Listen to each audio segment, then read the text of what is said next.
mi ò ní jáde nǹkan tó bá ti ń sọ lórí Facebook yìí o tí n bá ti fetí mi gbọ́ tó bá ti fẹnu ara ẹ̀ sọ màá wá sọ màá sọ pé má ṣe báyìí báyìí tó ṣe báyìí tó ṣe màá sọ tá a bá ti jí láàárọ̀ àwa mélòó la máa tiẹ̀ ń wò ó lé ayé yìí pé àwọn nǹkan tí mò ń ṣe yìí tó bá tiẹ̀ wá rò pé kò wá tiẹ̀ níṣẹ́ lórí ọmọ ó bá rò pé okay those period I want to use gbogbo ìgbà tó bá fẹ́ lò láyé pé bóyá kò níṣẹ́ lórí kò sí nǹkan tó máa ṣe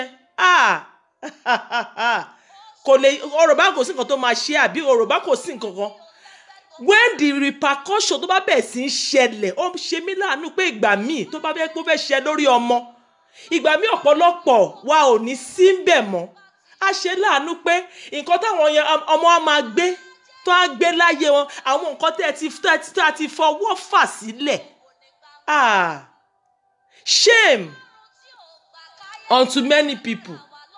All what I'm saying I'm not affiliated to anybody kó má pé no o èmi fúnra mi mo ń sọ̀rọ̀ fúnra mi if you want ó ṣe mí láàánú pé gbogbo nǹkan tí Facebook ń ṣe yìí this face of this Facebook ò ní lè jáde pé kò tiẹ̀ wá sọ mi bá sọ pé bí a ti bá tiẹ̀ wá ṣe àwọn nǹkan kan maybe they should attack me or attack my family whatever bó ṣe bí àràbù náà máa rà náà ká pé bí àwọn tiẹ̀ máa sọ nǹkan tó yẹ pé bóyá pé ó ṣe tó bá yẹ pé wọ́n máa sọ tó yẹ pé wọ́n máa bẹ̀ sí àràbù fún ọmọ sọ pé ọmọ jalè àbí ọkọ jalè nígbà tí ọkọ ò jalè kò bá dáa kéèyàn gbójú èèyàn jáde but shame unto you bullies pé tẹ́ ẹ bá tiẹ̀ tí èèyàn bá tiẹ̀ máa jáde ẹ máa bẹ̀ sí àràbù fún èèyàn shame.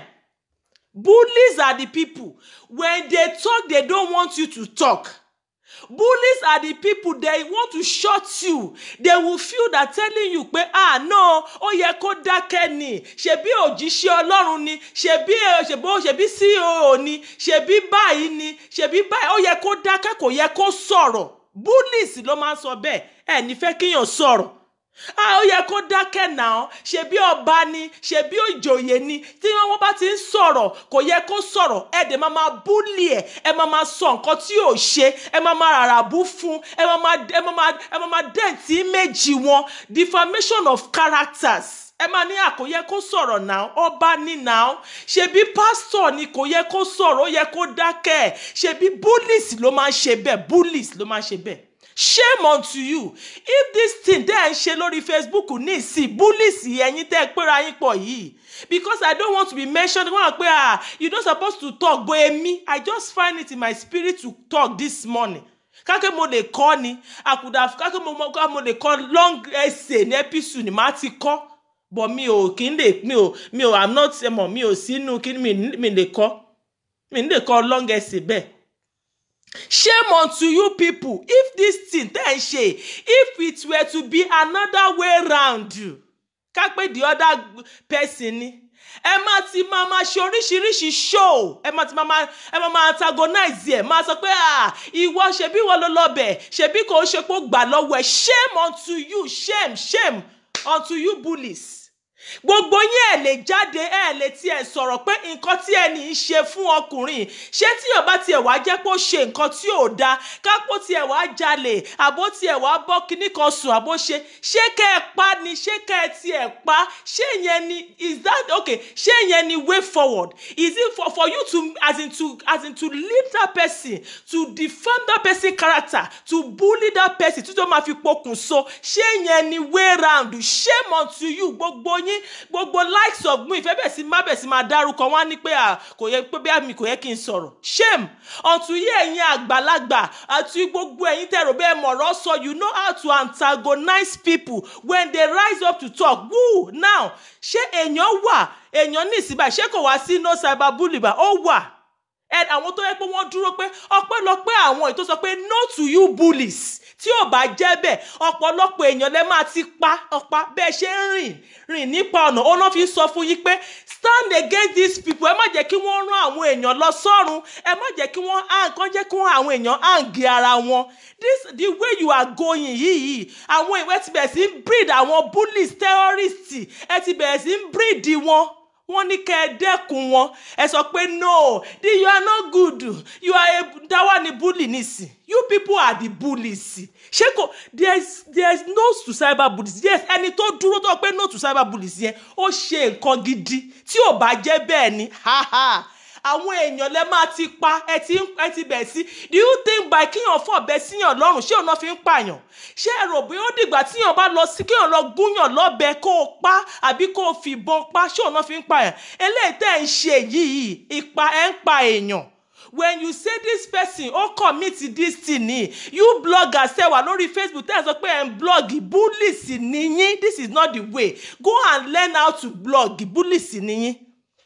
There is ẹni tó sọ pé òun no to cyberbullying ẹ̀yẹ́ iṣẹ́ ló ṣe gidi tí ò bá jẹ́ bẹ́ẹ̀ àwọn nǹkan tẹ́ ń breed tí gbogbo yín breed tí Esabod ń breed gbogbo yín Anamáyọ̀wá gbogbo yín shame unto you Dorcas Adéyínká gbogbo ẹ̀yin pátápátá gbẹ̀mí ẹ̀lí gbogbo yín pátá tẹ̀ surround the Bukky Jesse you cannot talk all because you are an hypocrite ẹ̀ lè sọ̀rọ̀ shame unto you shame unto your generation shame unto you. If it were to be another way around, ẹ máa ti máa ṣe oríṣiríṣi show. Ẹlòmíì Dorcas ti máa stage show like 10 show, 20 show. Shame unto you. Shame unto you. You will know how to talk. Even though ẹ tiẹ̀ believe pé ẹni yẹn wá tiẹ̀ wá ṣe, ó tiẹ̀ wá lọ commit rapist, ó tiẹ̀ wá lọ gba owó. The way is if ṣé ó dìgbà tí ó bá hàǹgì ara ẹ̀ àánú mi ṣe yín ṣùgbọ́n mo sọ fún yín láàárọ̀ yìí pé I'm telling you kò sí ẹbẹ̀ ṣe wù kẹ́ ẹ pẹ́ láyé tó ẹ máa jèrè iṣẹ́ ọwọ́ yín Anamáyọ̀wá kò sí bó bá ṣe pẹ́ láyé tó bá wù kó pẹ́ tó bá jẹ́ àánú mi á ṣe ọlọ́mọ wò mi ò ní sọ pé bóyá kí ọmọ jẹ́ gbogbo ẹ̀yin tẹ́ bá ti ń gbọ́ in fact if you want to live long don't just àwọn people yìí ẹ má bá wọn ṣe pa o ẹ má súnmọ́ wọn o ẹ má súnmọ́ wọn in fact because nǹkan tí wọ́n máa ń bílẹ̀ terrorist ni nǹkan tí wọ́n ń breed lẹ̀ gbogbo àwọn Elin Ogundimu Bukky Jesse Dorcas Adéyínká Anamáyọ̀wá gbogbo àwọn yẹn gbogbo nǹkan tó bá bílẹ̀ ẹ má jẹ́ kí generation yín kó súnmọ́ wọn these people they are killers glory killers destiny killers only one. Now if it were to be another way round tó bá yẹ pé AJ ló jáde mo fi máa dárúkọ but I'm not ọ̀rọ̀ tí mo sọ I just felt in my spirit to talk ìgbà tí AJ jáde tó sọ pé ọ̀rẹ́ òun gbogbo yín máa dẹ̀ castigate ẹ̀ ẹni no you are a betrayer you betray your friend but when Bukky Jesse came out now and was saying Ọládélé ṣe báyìí gbogbo yín you thought it's true you believe it and you all stood up ẹ fẹ́ bá ọkùnrin ìjà even though you think this person Ọládélé Genesis yìí ó tiẹ̀ wá ṣe nǹkan you people ẹlòmíràn sọ pé kíyàn máa sọ̀rọ̀ báwo ni mo ṣe máa rí nǹkan yìí tí yàn ò ní sọ̀rọ̀ pé even though Genesis yìí ó tiẹ̀ wá ṣe ibúlìsì ẹ̀yin búlìsì ìran yìí ṣé kẹ́ ẹ pa ni ṣé kẹ́ ẹ pa ni eléyìí tó dàgbà nínú yín gbé mi yẹn kò gbọ́n eléyìí tó kéré nínú yín kò gbọ́n none of you can come out to even say okay enough is enough but if it were to be AJ ló ń jáde ní irú báyìí ṣẹlẹ̀ sí you people will talk. You people will talk gbogbo kò sí ẹ máa ti bẹ̀rẹ̀ sí máa fò jáde máa ti máa ṣe show gbogbo nǹkan tẹ́ bá ti gbìn lẹ́ni you thought you are doing good you are so happy defaming people's character you are so happy coming out to stage show you are so happy to make sure families almost wọ́n fẹ́ commit suicide ìwọ ìgbà tá a máa ṣe lórí ẹ tí wàá wá ẹkún ò ní rí nígbà yẹn. You are happy defaming people's character. You are happy blogging people as in bullying people. Ó mà ṣe o. Ó ṣe o. Nǹkan tó fi ń sọ fún yín ni pé wọ́n ní pé bully làwọn èèyàn. If you see them, tó bá ti rí gbogbo àwọn ìwà extremist nínú wọn, wọ́n ní kẹ́ ẹ sá fún wọn. Run for them. Run for them. Denounce them, run for them. Don't because of hatred. Don't because you don't love this person. Run for your dear life. Tẹ́ bá ti rí sign of bullies. Tẹ́ bá ti rí they are going extremist with you. tó bá ti rí wọn wọ́n ní kẹ́ sá fún wọn. Àwọn sáyìn wà tẹ́ bá ti rí ìwà wọn tẹ́ bá ti bẹ̀ sí rí wọn tí wọ́n ṣe ń ṣe wọ́n ní kẹ́ sá fún wọn. But tẹ́ ẹ̀ bá ti gbọ́, these are the things. Look at what is happening on Facebook. Look at what they are breeding. Ẹ wo nǹkan tí wọ́n bí sílẹ̀, ẹ wò wọ́n. Wọ́n ti mú èèyàn kan báyìí o, wọ́n ti bẹ̀ sí búlé èèyàn kan báyìí. Tó bá tún yá, ó ti kan bá. Ó ti kan pastors. Tó bá tún yá, kò sí àwọn tí ò ní kan o. Wọ́n ní kẹ́ ẹ sá fún wọn, wọ́n ní kẹ́ ẹ dìde against bully. Tell them no. Bullies don't want you to talk. Bullies don't want you. When you talk, they tell you, no, you don't need to talk. But they want to kill you silently. That is what they are doing. Wọ́n ní kẹ́ ẹ stand, look at bullies in their eyes. Tell them who are they. Tell bullies to their eyes. Tell them who níbo ni wọ́n ti wá. Stand up to them. And when you see them, run for them. Ẹ má ti torí pé you hate this person. Tí ò bá ṣe ọpẹ́lọpẹ́ no to cyberbullying, tó pé no, don't bully people again. Kí lẹ rò máa ṣẹlẹ̀ lórí Facebook? Kí lẹ rò bó máa ṣẹlẹ̀ nísì? Just imagine. At times I just sit there and say, imagine tí ò bá ṣe àwọn tó sọ pé no. We say no to bullies. They've really tried. They've been exposed. But because you people, Emma Tujade, you go and align with them. That is what they are doing. No? That is why you see them. They are having power. They are having power over you every day because you go back to align with them. And I'm telling you, even if you like it or not, go and align with them.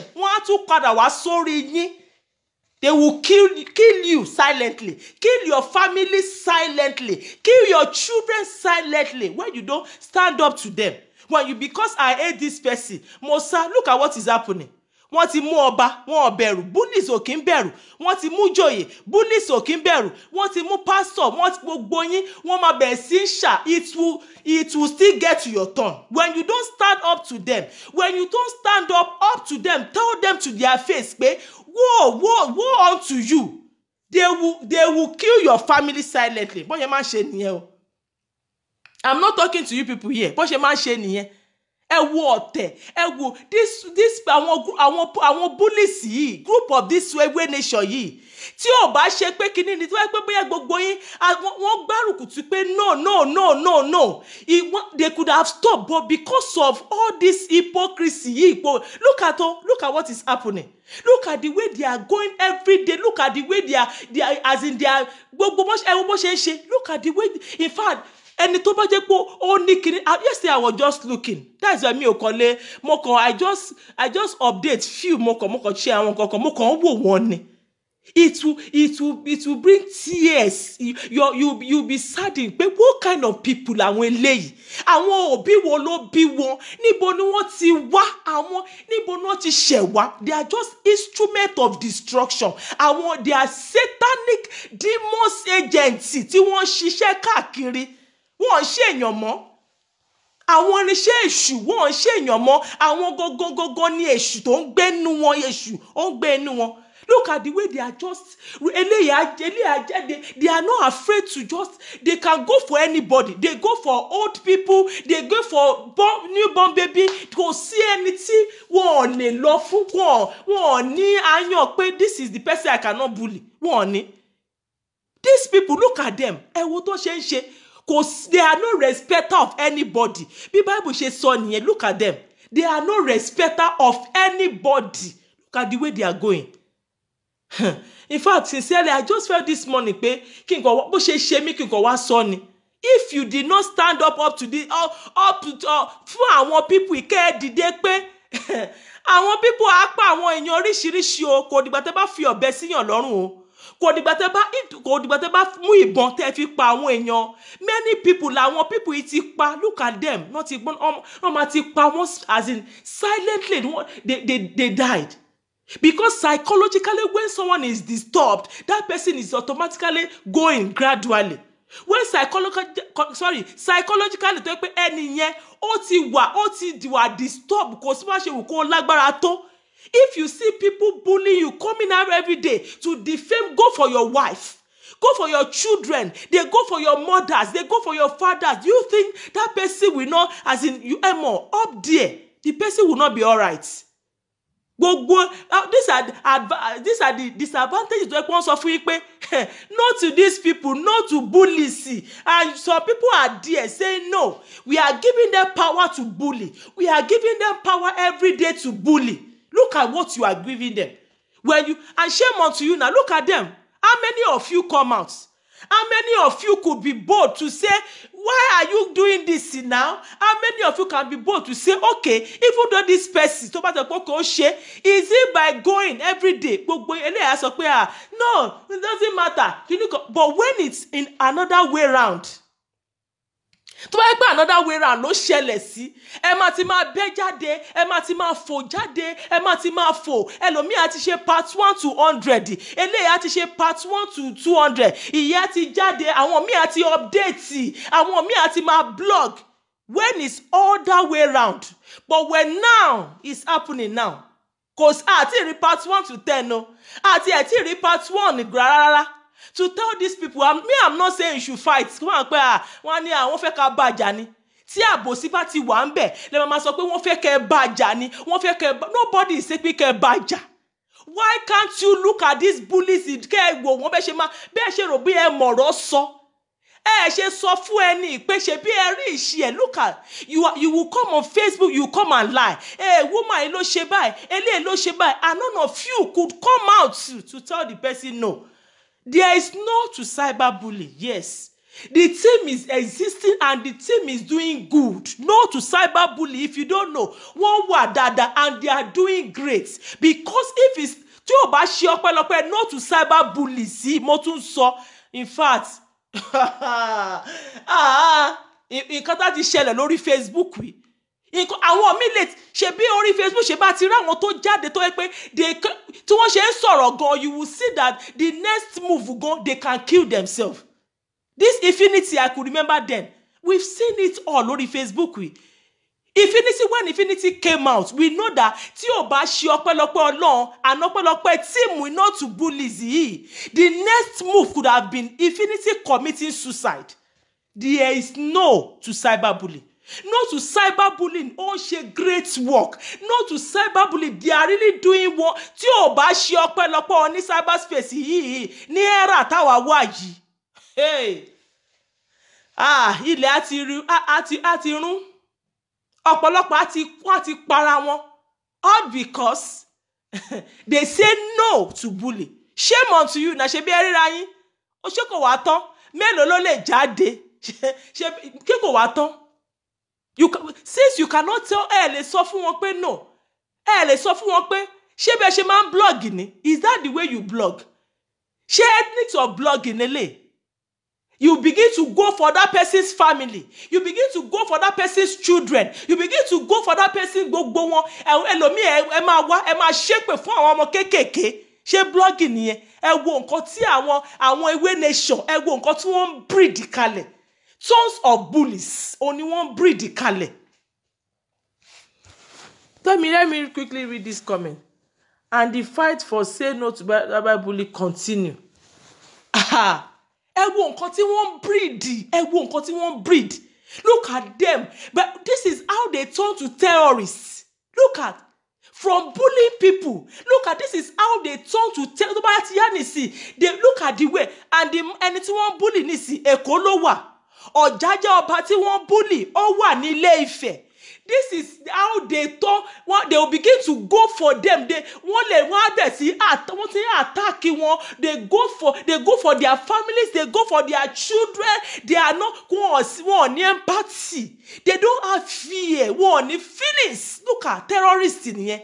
They don't have feelings. They don't have empathy. No, this is what I know. Mi gbọ́dọ̀ ṣẹlẹ̀.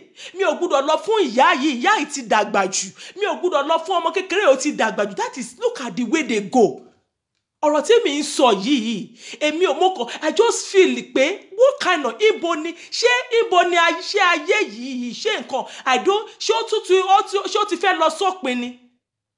Because mo máa ń gbọ́ nípa bullies kò tí ì ṣẹlẹ̀ rí, mi ò tí ì rí rí, but thank God for coming to this, as in this phase of Facebook yìí tí mo tiẹ̀ wá mọ̀ nípa tí mo in fact mo learn gidi how to contain my children, how to begin to guide my children now, that telling my children that there are bullies outside though, there are bullies, they can go for, they can do anything. This is the way tó máa fi ń ṣe, these are their actions, these are their tó ṣe máa ṣe nìyẹn. I'm really learning every day.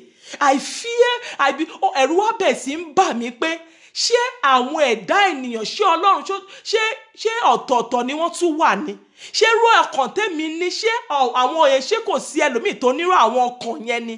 Pé you are not afraid to go for children, you cause children, ẹ má bẹ̀rẹ̀ sí ṣépè fún àwọn ọmọ, ẹ bẹ̀rẹ̀ sí ẹ má bẹ̀rẹ̀ sí as in cursing children as if there's kò sí empathy kankan mọ́. Ó ga o. Àná kò sí ẹni tó lè every time is time. Kò sí ẹni tó tiẹ̀ wá lè, none of you. Kò sí ẹni tó lè jáde. Gbogbo yín wá dákẹ́. Eléyà sọ pé I'm enjoying the show. Ẹ máa ṣe show lọ. Mo ń enjoy show yẹn ni. Àwọn ló máa jáde láàárọ̀ yìí. Nǹkan tó fi ń ṣe nìyẹn. But bá yẹ pé AJ ló jáde, ká pé other way round ni. Ẹ máa ti máa ṣe part 1 to 10. But now you are enjoying the show.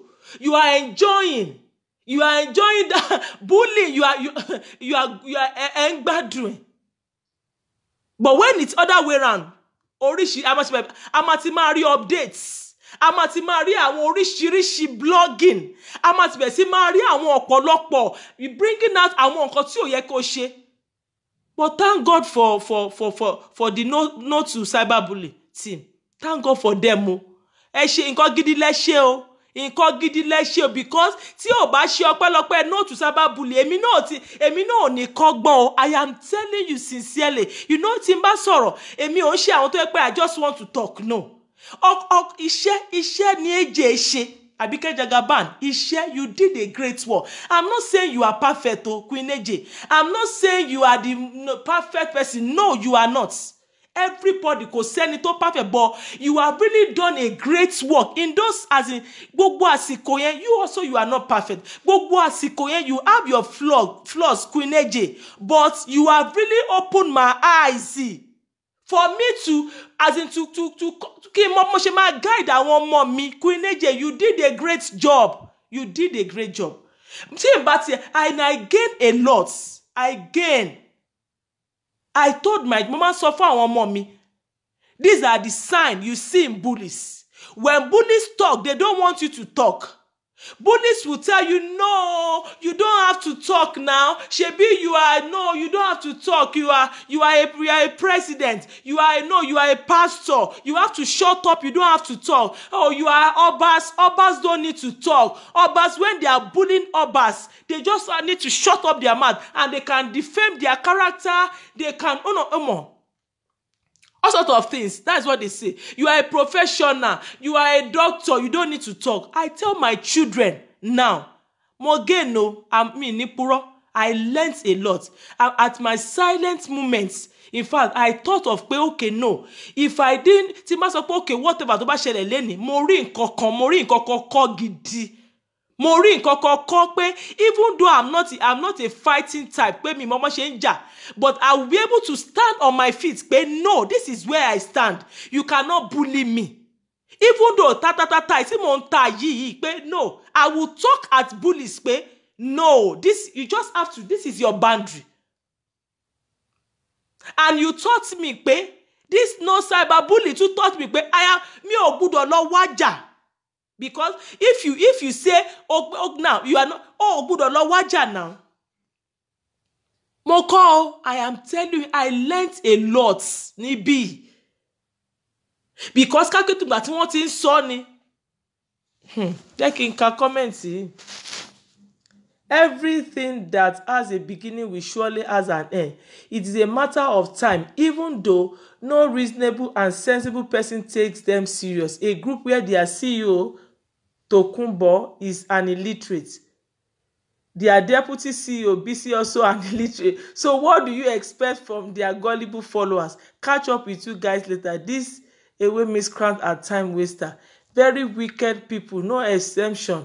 I will never add any family member if anyone in fracas to block because they are innocent. If I do that, then I am exactly. Bullies ni wọ́n. Ẹ má súnmọ́ wọn, ẹ má bá wọn ní àjọṣepọ̀. Tẹ́ bá ti gbogbo àwọn tẹ́ rí pé wọ́n wà báyìí, tẹ́ bá ti dé party gan, ẹ má bá wọn lájọṣepọ̀ o. Ẹ má súnmọ́ wọn, bully ni wọ́n o. Tẹ́ bá fi rò pé wọ́n jẹ́ ọ̀rẹ́ yín lénìí, this bully yìí, tẹ́ bá rò pé wọ́n jẹ́ ọ̀rẹ́ yín lénìí. They will come and bully you tomorrow. Ẹ mọ̀ pé àwọn bullies, wọ́n ní èpo lójú. Yes, I know pé illiterate ni wọ́n. But ó yẹ kíyàn máa illiterate náà Alan Gilbert illiterate yìí pin it okay I will pin it. Illiterate yìí a mọ̀ pé illiterate ni wọ́n. Ṣùgbọ́n ẹni tó bá jẹ́ pé illiterate tó dẹ̀ ń bully èèyàn a mọ̀ pé àwọn èèyàn ò ní gbọ́ but ìgbà míì máa ń wà tó jẹ́ pé ó máa ń wà so disheartening now. It's true pé illiterate ni wọ́n. It's true pé bí a pé wọn kò miscreant ni wọ́n. Ṣùgbọ́n ó máa ń wà disheartening tó pé they begin to go for these people's family. Ó máa bẹ̀rẹ̀ sí ń bully wọn, àwọn ìyá wọn, àwọn àgbàlagbà. Ẹ wo in fact àwọn all this the likes of àwọn tó wà àwọn tó you are really doing a great job in fact because no sábà bully yìí ó jẹ́ kó dínkù. Is because the reason why tó yẹ pé ẹ fi rí wọn tó yẹ pé they are is look as if pé wọ́n ṣì dà pé wọ́n wà ní pé is because exes àbí àwọn èèyàn because you hate this person. Hate wọn and you even though you think okay there's any fight láàrin but what of tẹ́ bá rí àwọn nǹkan tí wọ́n ṣe ńkọ́ àwọn bully tí wọ́n ṣe ńkọ́ none of you could stand pé no don't do that. Gbogbo yín ẹ ti sá lọ́nu ṣẹ́ẹ̀lì now the last thing mo fẹ́ sọ pé mo kúrò níbí ni pé tí wọ́n bá sọ fún yín pé ẹni yìí bully ni tó bá sọ fún yín pé ẹni yìí ìwà tó wù ó dá ẹ jẹ́ ká máa gbọ́ràn. Ẹ jẹ́ káwa náà ti ẹ̀ jókòó ná even though it look as if àbúyá torí pé ó ń bẹ́ni náà jà ló ṣe ń sọ bẹ́ẹ̀ fún mi ẹ̀yin náà ẹ máa fi ìgbà kan kẹ́ ẹ máa fi wò ó láti study ẹni náà. This is what happened. This Bukky Jesse ìwà tó ti ń wù ẹ wo bí ìwà lady ṣe wà Bukky Jesse tó ṣe máa ń ṣe gánran yìí Bukky Jesse. All Bukky Jesse does is to kill. And I believe most people ẹ máa ti rí àwọn sign and they will tell you pé this person yìí bully ni and they will tell you pé ẹni yìí ìwà tó ń wù yìí ẹ má ti torí pé tó bá ti ń sọ fún yín nípa èèyàn. You may think that pé okay bóyá torí pé wọ́n ń jà lọ́wọ́ ìwọ náà take time study that person. Because ìgbà mi àwọn ìwà tí àwọn èèyàn ń wù yìí tí ó look àwọn bó ṣe ń bully àwọn èèyàn yìí. If they are telling you pé Anamayowa, wọ́n máa sọ fún mi pé Anamayowa is a very wicked person.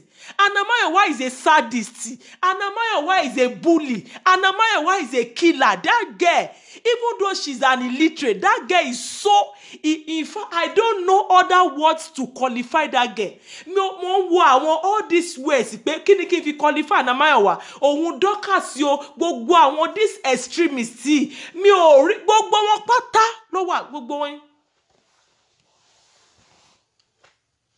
Gbogbo wọn pọ̀ àti ilé tí mi ní mẹ́ṣà tó pé bẹ́ẹ̀ pé kinní kan àwọn wọn pọ̀ ṣe bó ọ̀nà láti ń rí yìí náà ṣe bóun là ń rí yìí. If you know how to put your mouth in other people business because you think that mo fẹ́ bá ilé ìjà mo ṣì wà after ọmọ yẹn mo ṣì wà after lady yẹn àfi pé kí n rí nítorí ẹ̀ ní bọ́ kúrò ní gbogbo àwọn ìwà yìí. A máa sọ fèsì ni in as much you think that this person yìí tó dẹ̀ mọ̀ pé kò ṣe nǹkan kan fún ẹ all because bóyá orí àwọn nǹkan kan nínú ẹ̀ àbó orí àwọn nǹkan kan tó ẹ pé òròbó ń ṣe but ìwọ sì ní tara o ní àwọn ìwà tẹ̀m̀bẹ̀lẹ̀kú lọ́kàn I will just bring her down I must bring her down ó sì rí ìwọ ló fi jẹ́ pé àwọn ìwà tẹ́ ẹ̀ rí lórí Facebook kò ní kúrò ń bẹ̀ ó dìgbà tẹ́ ẹ bá sọ́mọ̀ courage tí ìwà ọ̀tẹ̀ tí ò sí nínú yín. Let your mind be pure. If you see this person, tó bá ṣe tẹ́ bá jọjà, ẹ jọjà based on one-on-one pé jọjà. Mama ní lọ́kàn pé màá mú ẹni ìwálẹ̀ ni, màá mú wálẹ̀ ni mo ṣá. Ó ló fi jẹ́ pé mo sọ fún yín pé ẹ ní bọ́ kúrò ní gbogbo eléyìí. Mo sọ generally ẹ ní bọ́ kúrò ní gbogbo. De wo kan tó ju máa rí lórí Facebook yìí. Ó dìgbà tí wọ́n bá bully ẹlòmíì títí ó come out life láti wá pọ̀ okùn so. Ṣé bẹ́ẹ̀ lẹ́ẹ̀ ní gbọ́n ni? Ṣé bẹ́ẹ̀ pé ẹ̀ ní gbọ́n ẹ fẹ́ ẹ ṣá ń lọ, I'm going after that girl, I'm going after that lady, màá mú wálẹ̀ ni, màá mú wálẹ̀ ni, màá mú wálẹ̀ ni, tó o dẹ̀ mọ̀ pé kò ṣe nǹkan kan fún ẹ. Continue. Ẹ ní bọ́. This thing will be going worse. Tẹ́ ẹ bá, if you do not stand up kẹ́ ẹ máa sòótọ́. Tíyàn bá ń jà based on a neutral ground. Èèyàn méjì ń jà, okay, èèyàn méjì ń jà. But ó mọ̀ pé ní náà yìí, that person, that man is doing a great job. This woman is doing a great job. This woman is really helping. She has been able to like curtail some behaviors. Ọ̀pọ̀lọpọ̀ Ọlọ́run, ọ̀pọ̀lọpọ̀ ó ti ń ṣe àwọn nǹkan. Tẹ́ ẹ bá sọ pé ò ní ṣíwọ́, ẹ tí ì rí nǹkan kan. Ṣebí wọ́n lọ fún ọba. Wọ́n ti lọ fún pásọ̀. Ó dìgbà tí wọ́n wá bá mú àwọn ọmọ yín tó bá dìgbà tó bá bẹ̀ sí Ọlọ́run má jẹ́ kí àwọn ọmọ yín kí wọ́n ṣalábàápín. Ṣebí àwọn ọmọ kékeré mi ṣebí wọ́n búlì wọn.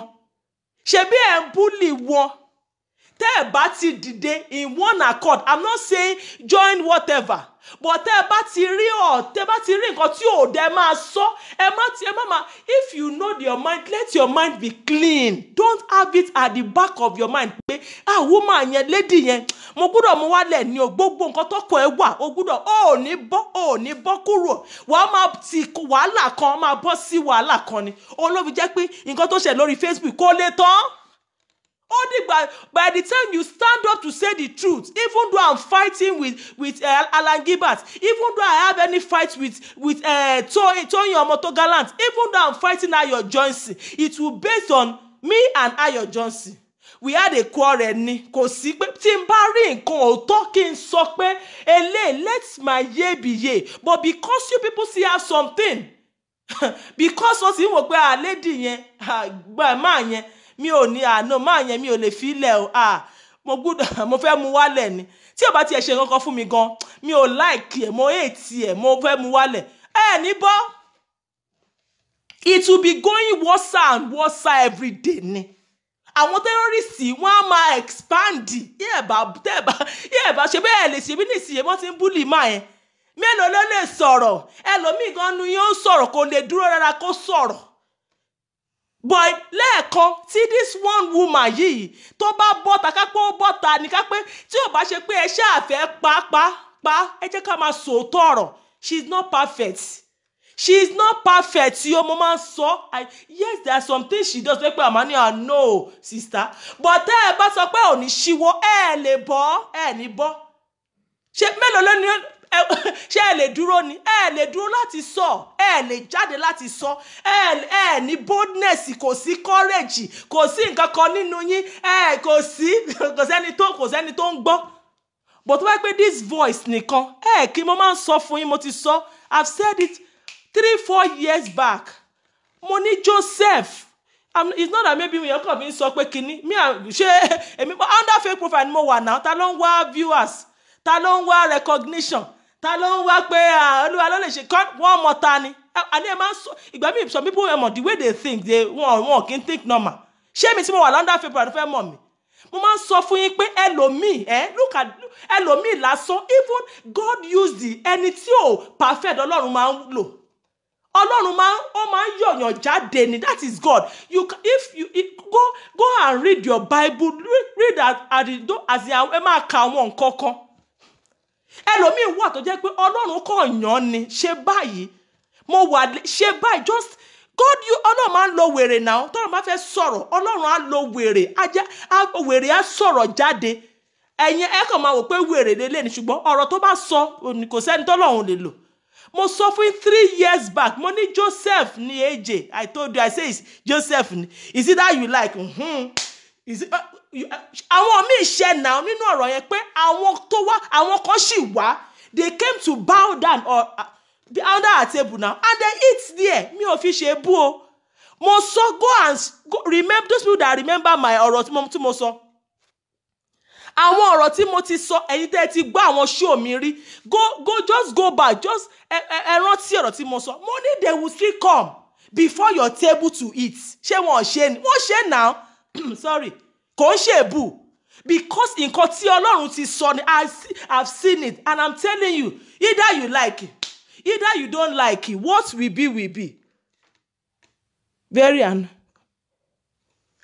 you like it kò sí ẹ bá wù yín kẹ́ ṣọ́rin mọ́lẹ̀ ẹ bá wù yín kẹ́ forí yín ya cutlass. I am telling you ẹni tí Ọlọ́run bá fẹ́ lò ààbò máa ń wà lórí ẹ̀ kó tó bá wù kẹ́ ẹ lè rí pa but because àyànfẹ́ Ọlọ́run ni ẹni Ọlọ́run fẹ́ lò ni she's ta ló perfect I'm not kò sẹ́ni tó perfect ṣé ẹ lè jáde ni kí lẹ sọ kí lẹ tí lè sọ ṣe bó ọ̀nà ṣì ń kígbe but tó bá jẹ́ pé this person ló jáde pẹ̀lú àwọn tíìmù ẹ̀ tó bá dìde sí àwọn people pé come stop bullying this person don't bully tí wọ́n bẹ̀rẹ̀ sí gbé àwọn evidence jáde wọ́n á ti shut up wọn nílé sọ̀rọ̀ kẹ́ fi mọ̀ pé there is forces agbára forces tó tóbi ó wà ní no to cyber bullying team is it that you take it or you leave it ẹ gbà bí mo sọ fún yín there are forces tó tóbi tó lágbára behind this no to cyber bullying team tí Àbíkẹ́ Jagaban ń ṣe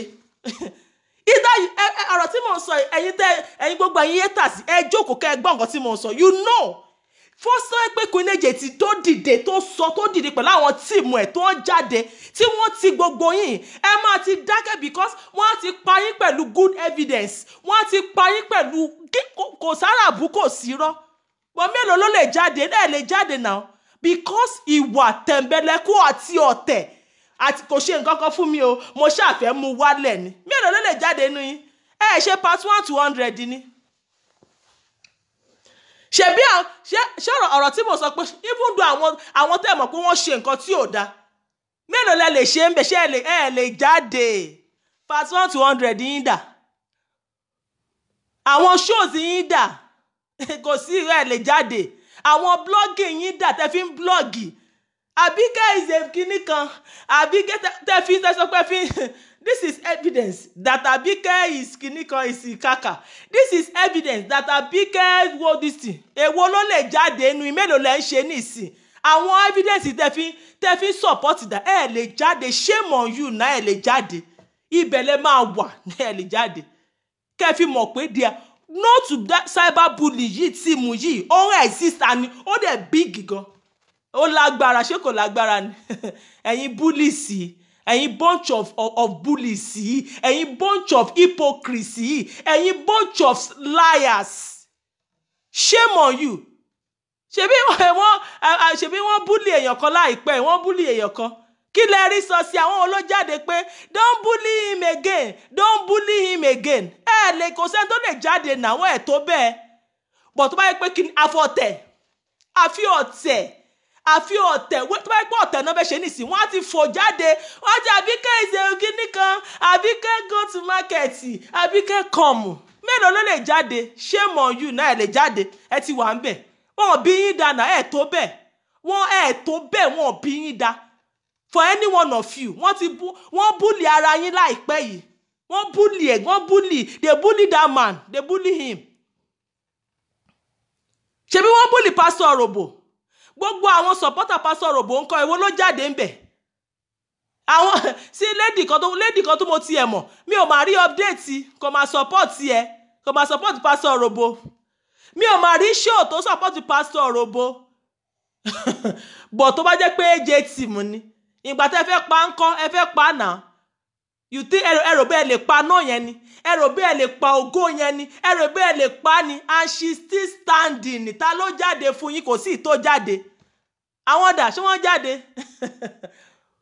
wọ́n ti kò ní àbí AJ pẹ̀lú tíìmù ẹ̀ jáde fún ọba ṣé gbogbo even though tó bá pẹ́ even though kan bóyá pé ẹ wọ́tẹ̀wà tó bá wù kó sọ ṣe bẹ́ẹ̀ ti fi tọ́ balẹ̀ ẹ tún lè sọ mọ́ ẹ lè sọ mọ́ let me read comment jàre. Bukky wanted Genesis to date her kò tiẹ̀ matter tí Bukky bá tiẹ̀ fẹ́ Genesis to data kò àwọn yẹn okay but àwọn wo ló jáde láti defend pé ṣé wọ́n rí òótọ́ nínú nǹkan tí Genesis nǹkan tí Bukky ń sọ but kápẹ́ it's another way round kápẹ́ AJ ló ń ṣerú kan ṣebí the same thing ló ṣẹlẹ̀ nígbà tí AJ pẹ̀lú ọ̀rẹ́ let me read this comment. So, Mama like a comment, Alan Giba. Sometimes I am of the opinion that AJ should watch from afar so that the whole world can truly. Yes, yes, definitely, yes. No, Èmi kàn sọ̀rọ̀ ni. Ó yẹ kí àwọn ọ̀rẹ́ láti máa fi rán wọn létí pé yes, AJ should not know. AJ should not come out. Let the whole world continue to see them. AJ should not come out. And I'm not even fighting for anybody because I've come to that stage. Mo ti rò pé I've come to think of it pé I don't even want to speak. I just want to watch. Let's see how it goes. AJ, definitely, why will AJ come out? But nǹkan tá à ń sọ ni pé mélòó ló lè jáde? Mélòó ló àwọn wo? Ṣebí bá ti oríṣiríṣi show part 1 tí wọ́n ṣe wọ́n fi ń defend àwọn èèyàn. My mommy did not do this one. This one did not do this one. Nǹkan tí mò ń sọ ni pé mélòó nínú wọn ló wá ń jáde ní ìsìn láti sọ pé ṣé wọ́n rí evidence nǹkan tí Bukky Jesse gbé jáde? Is there evidence? Has there been any evidence to prove that this man did this thing? Why can't they? Ṣebí wọ́n lè analyse ibi tí mò ń lọ nìyẹn. Ṣebí wọ́n lè analyse àwọn show kí ló dé tí wọ́n ti ṣe show láti analyse àwọn nǹkan tó ṣẹlẹ̀. Let me read comments again. This deluded bastard came out during a Jaja saga, stating AJ was not supposed to interfere. The same fools all came out campaigning against AJ, supporting. Ara nǹkan tí mò ń sọ nìyẹn, God bless nǹkan tí mò ń sọ nìyẹn, Mark nǹkan tí mò ń sọ nìyẹn. Ṣebí ká pé bóyá way round ni wọ́n ti máa stage show now. Ibi tí mò ń lọ nìyẹn. But now, as there be evidence, ṣé evidence wà? But none of them could analyze the show yẹn ni. Wọn kì í analyze irú àwọn show yìí. But when it's called by pé other way round, wọ́n ti máa stage show. Tí rí nǹkan kan. Díẹ̀ lẹ ṣì rí. Díẹ̀ tí rí nǹkan kan. When you don't stop them, tẹ́ ẹ bá stop wọn, tẹ́ bá ti rò tọ̀rọ̀, tẹ́ ẹ wò ní pé because I am fighting with this person. Continue abating them. Continue supporting them. You will see. Tí rí nǹkan kan. Tí rí nǹkan kan. Tí rí nada.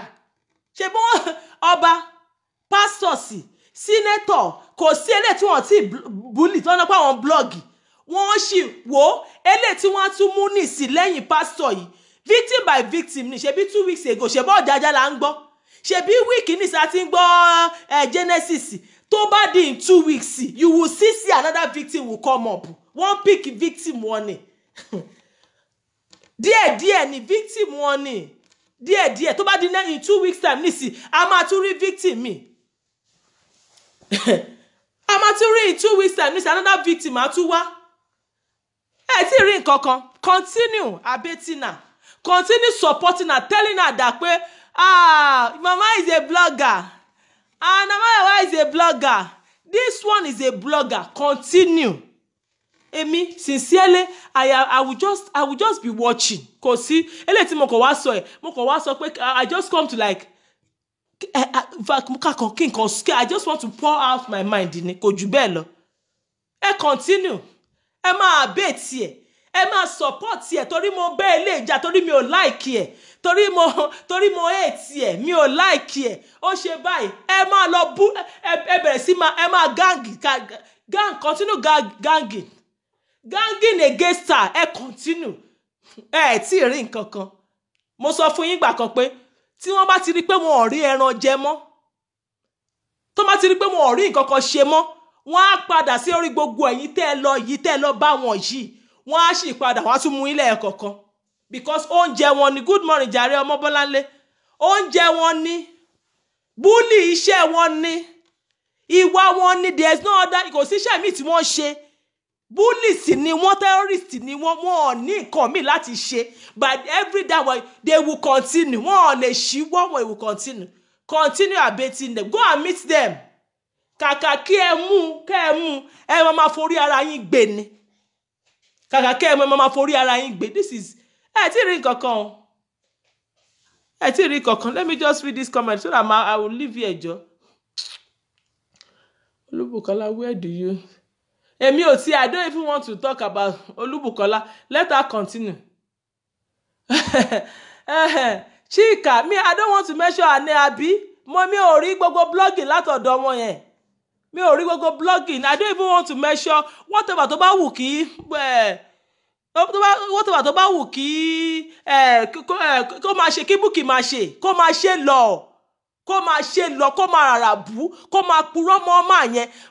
Whoever tó bá wù kó máa continue. Tó bá ti sọ fún yín pé this person bully ni. Tó bá sọ fún yín pé extremist lẹ́ni yìí, ẹ máa tètè yára yín ní brain. Even though tẹ́ bá rò pé ẹni yìí, because I hate her, I don't like her, make sure you do away with those people. They are bullies. Wọ́n kì í fún wàrà. Àbẹ̀rẹ̀ máa ń sọ Yorùbá yẹn. Wọ́n lè fún wàrà, ṣùgbọ́n wọ́n lè pa wàrà. Àbẹ̀rẹ̀ máa ń sọ̀rọ̀ yẹn. I don't know how to say that Yorùbá. Àwọn people, they cannot give good thing. Wọ́n lè fún good thing. Because I just thought of something pé okay now ìgbà tí mo kàn fẹ́ sọ àwọn ọ̀rọ̀ yìí I'm not here to sọ pé ẹ jẹ́ kí Bukky continue, kò sí nǹkan tó kàn mí. If God is God, we will see it. If tó bá pé lóòótọ́ Ọlọ́run wà, mo dẹ̀ mọ̀ pé Ọlọ́run wà, we will see it. I'm not here to even mi ò ní. I've left everything for God. Mo ti fi everything sọ́wọ́ Ọlọ́run kó take care. He will take care of that man. Mo ti rí. But nǹkan tó máa ń gbọ́ mi lóminú ni pé ìgbà tí Bukky Jesse tó lọ sí Èkó, wọ́n máa ń sọ fún yín pé ẹ sá fún àwọn extremist.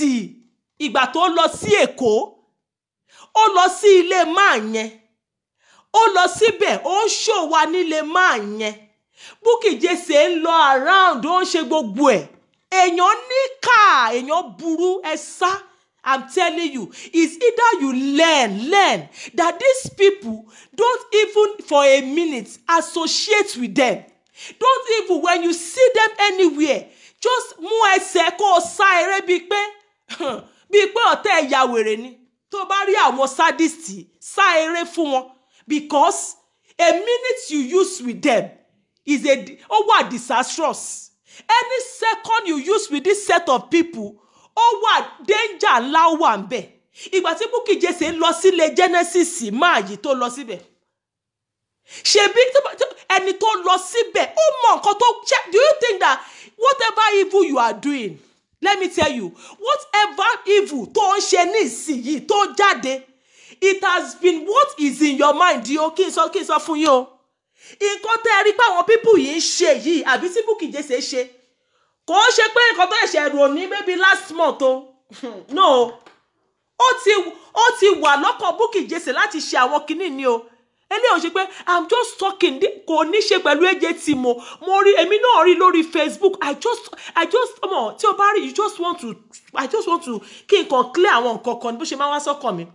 Àwọn nǹkan tẹ́ rí pé Bukky Jesse ṣe kò ẹ̀ṣẹ̀ ṣe o. Ó ti wà lọ́kùn ẹ̀, ó ti ń nọ́ọ̀sì ẹ̀, ó ti ń carry out ẹ̀, ó ti ń ṣe àwọn oríṣiríṣi mission, ó ti ń carry out o. Ó ti bẹ́ẹ̀ ni kò ń ṣe nǹkan tó ẹ̀ṣẹ̀ ṣe. Ìgbà tó lọ sílé Genesis, ó lọ sílé ẹ̀, ó ṣe gbogbo ẹ̀, just like nǹkan tí Sọjí sọ tí mo gbọ́ láàárọ̀ ìgbé alálẹ̀ àná ló ṣe nìbọn àárọ̀ ilé mi gbọ́ mi ti sùn tèmi. Ìgbà tí Bukky Jesse ó sọ pé òun gba hotel fún máa yẹn Genesis yẹn. Do you think it's not what ó ti prepare, ó ti wà lọ́kùn ẹ̀ evil yẹn. But Genesis máa yẹn kò fura ni. Ibi tí mo ti fẹ́ kọ́ mi ni pé ibi tí mo pé máa yẹn bọ̀ ó tún fura, because tí ò bá ṣe pé Ọlọ́run wà lẹ́yìn Genesis ni, àbí maybe because he has the spirit of discernment, this Bukky Jesse mú ẹ̀ nǹkan tó wà lọ́kùn ẹ̀, ó ní agbára sí Genesis tó burú gidi. If I told this man allow Bukky Jesse into his word, if I told Genesis allow Bukky into his word, I'm telling you what you will see today.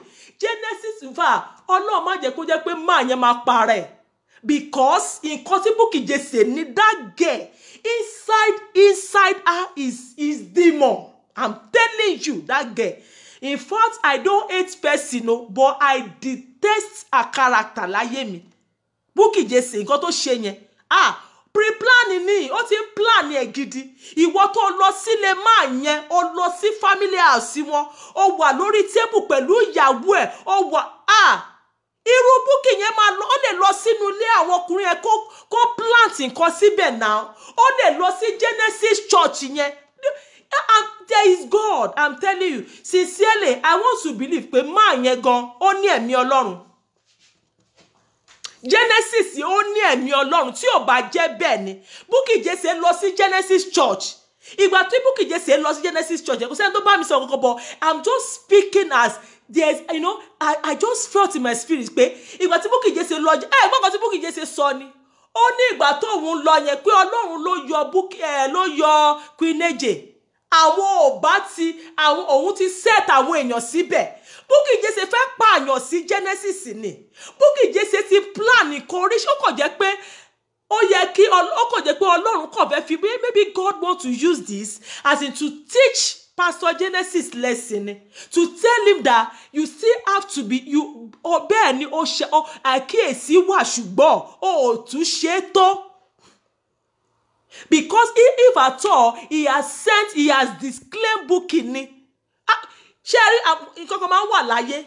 If you see anybody tó bá kó fẹ́ ṣe any jàmbá, if you see anybody tó jẹ́ extremist, come out and disclaim them. Don't look at maybe what it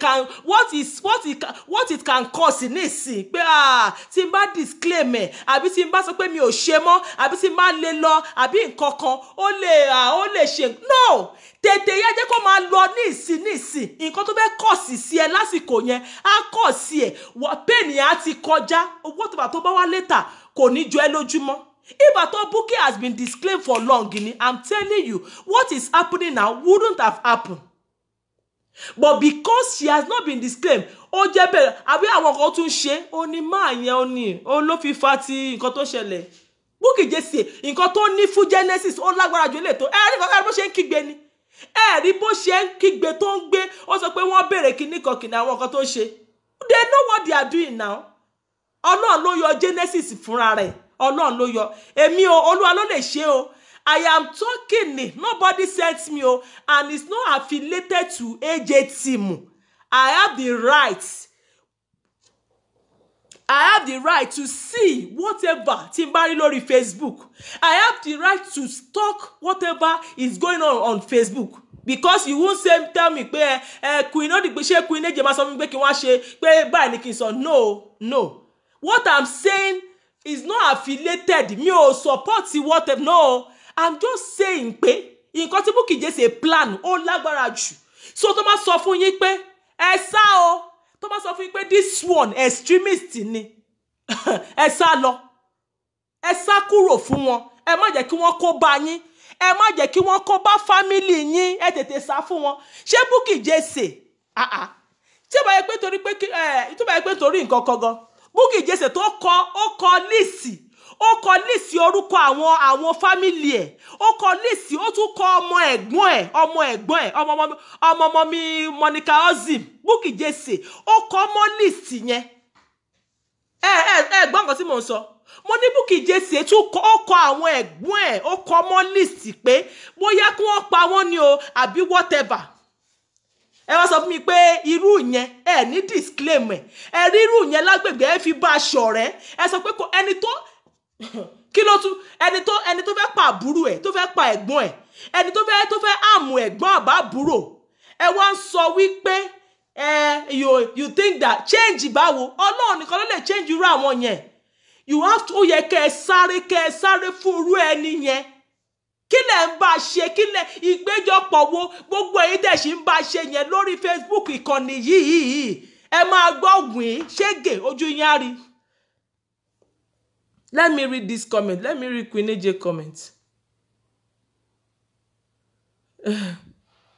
Mompo.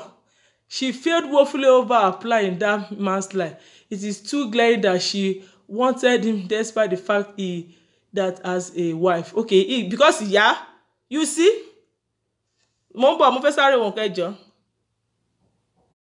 Okay, mi sorry o.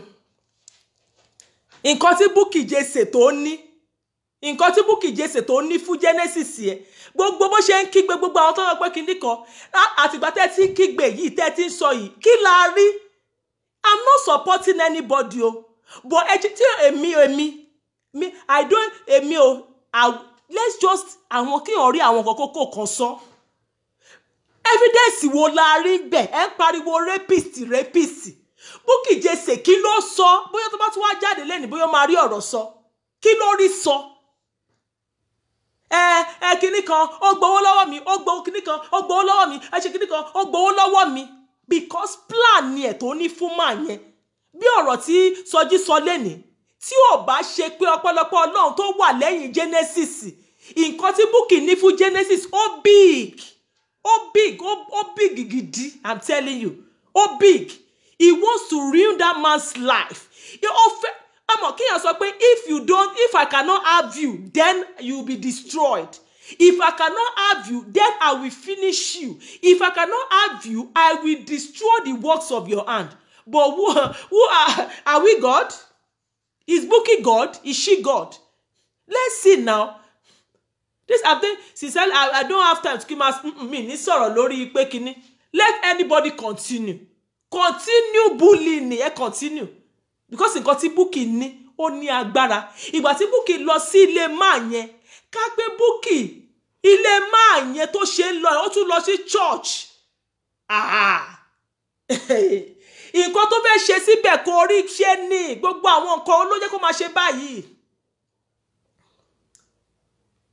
Nǹkan tó rí ni mi ò ní ọ̀dà kíní. Mi ò ní sorry o. Mi ò ní ọ̀dà kíní. Mi ò ní ọ̀dà ibi tí mo fẹ́ fi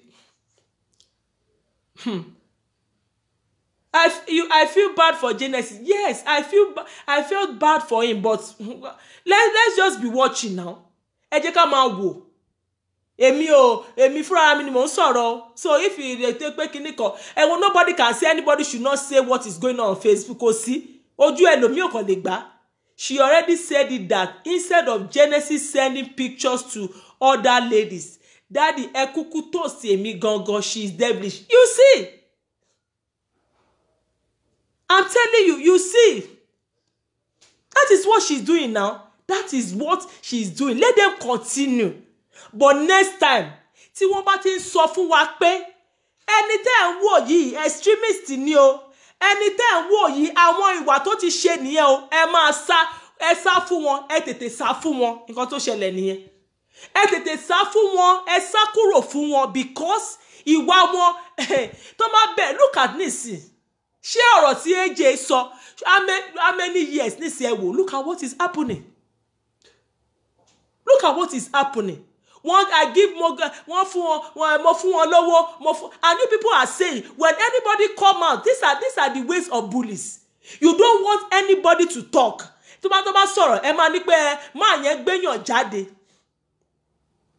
Ṣé you think that nobody will want to speak on behalf of that man? You people should come on just ẹ má ṣe bí pé ẹ kàn jẹ́, ẹ má máa ṣe bí ẹni tó pé kò ní ọpọlọ.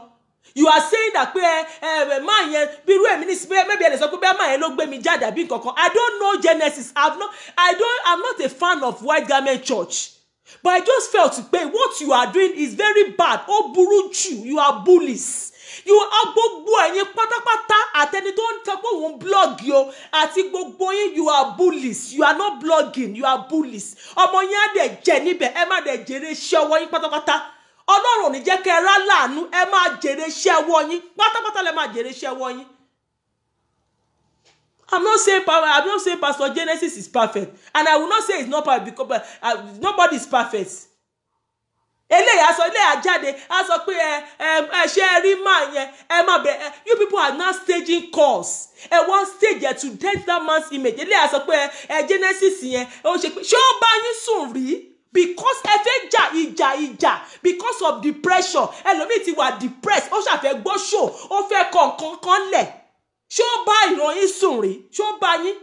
Ṣé ó bá yín sùn rí? Because Eric okay bí máa ẹ ṣe wà, mo ti sọ fún yín pé that man is a teacher ni. because kì í ka Bible yín, you people are not reading your Bible. Kì í ka Bible yín, màá tún máa sọ.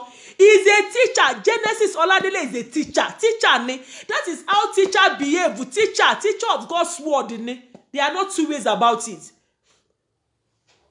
Ele sọ pé Genesis ó bá mi sùn. Okay, niko. Tí ó bá ti ẹ bá yín sùn, all because of depression, because you want to talk, you will say ó ṣe ni. Ele oríṣiríṣi Genesis is the one that is pushing who out. Even and you know you will know that this man is not doing it, but because you want to talk, you will say olóní kan máa jáde. Even the tẹ́ bá mọ̀ pé máa yẹn ò rán yàn kankan jáde, you know yourself, but because you are evil. Look at what Bukky said yesterday. Only woman Genesis ìyàwó ẹ̀, only òun send the picture, and Bukky just said no right in his heart pé woman yẹn kọ́ ló ṣe, èmi mọ̀, I don't know them o, but èmi máa sọ fún yín, discerning spirit, when you have a discerning spirit, when any word come out immediately, you grab it, you know that this one is a lie, this one is true. Mo mọ̀ pé woman yẹn o kò send any picture, but because Bukky just say ó fẹ́ finish whatever, and that is why she's behaving pé if I cannot have you, eléyìí tó wà nílé yẹn gan mo máa go after her ni, mo máa ṣe báyìí. Look at it, because I believe pé máa yẹn kò jẹ́ kí Bukky come into his word. Irọ́ ló ń pa, irọ́ ló ń pa. All of you, why will people defend that man? Why would people defend him? Why won't people defend him? Why? Do you want to kill him? Do you want to kill him? Everybody should keep quiet. That is what you want, Abi. That is how bullies behave. When you see anybody come in defense of them, and I'm saying that it may not be perfect. Is it not human? And you say, why will people defend a man of God? Why did you go there? Why did you go there? Kí ló dé fi lọ? Mo sọ fún yín pé ẹ̀yin ọ̀pọ̀lọpọ̀ obìnrin tẹ́ claim pé wọ́n rape yín. Ẹ̀yin gangan ni ìkà ni ìkà. Because most of you, mo ti sọ tẹ́lẹ̀ pé ẹni ọkọ, ẹni ìṣòro, and you are going to this pastor, you are going alone, you are not going with your husband. Why are you going alone? To seduce them, is it? Ẹ̀yin tẹ́ single náà. Okay, maybe okay, single, or maybe because he married, or because maybe you are married before, or not, the husband or whatever is gone, and you want to go to that pastor. Why can't you go with your friend? You know any bad motive. Stop castigating pastors. You people as well should think.